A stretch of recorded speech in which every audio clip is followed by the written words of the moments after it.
पूतना वध की कहानी। कंस श्री कृष्ण का वध करने की कोशिशें लगातार कर रहा था।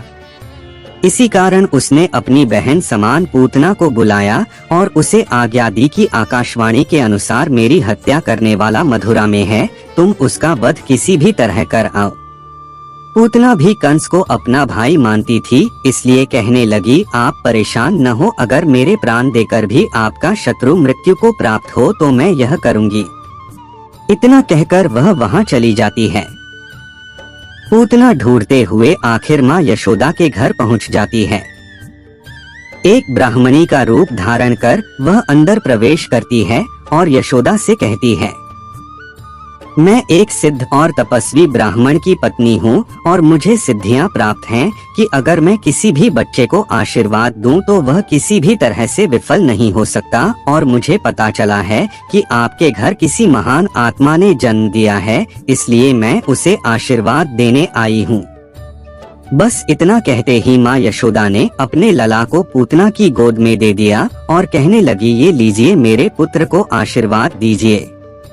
वह इस बात से अनजान की ब्राह्मणी का रूप धारण किए यह पूतना राक्षसी है।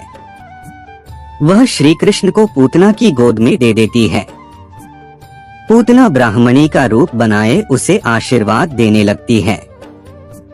आशीर्वाद देते समय वह कहती है, सुनिए, मुझे एक और सिद्धि भी प्राप्त है कि मेरे स्तनों में अमृत है, अगर मैं किसी को स्तनपान करवाऊं तो वह अमर हो जाता है।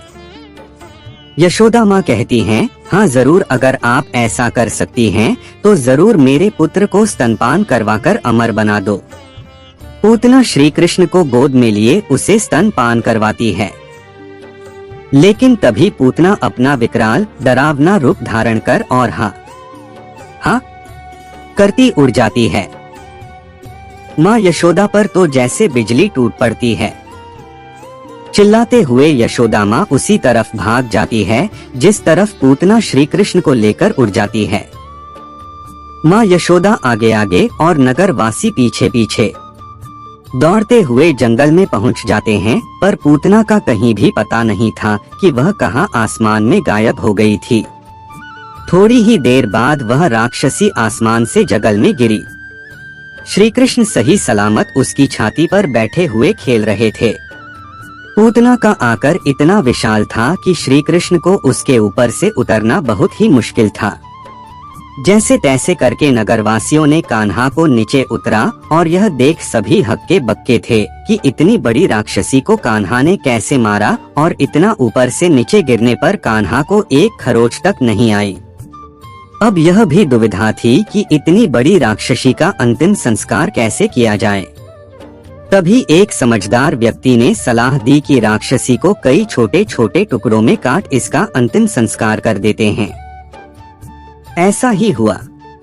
अंतिम संस्कार के बाद पूतना की आत्मा श्री कृष्ण में समाहित हो गई और श्री कृष्ण ने पूतना को अपनी मां का दर्जा दिया, क्योंकि पूतना ने कान्हा को स्तनपान करवाया था।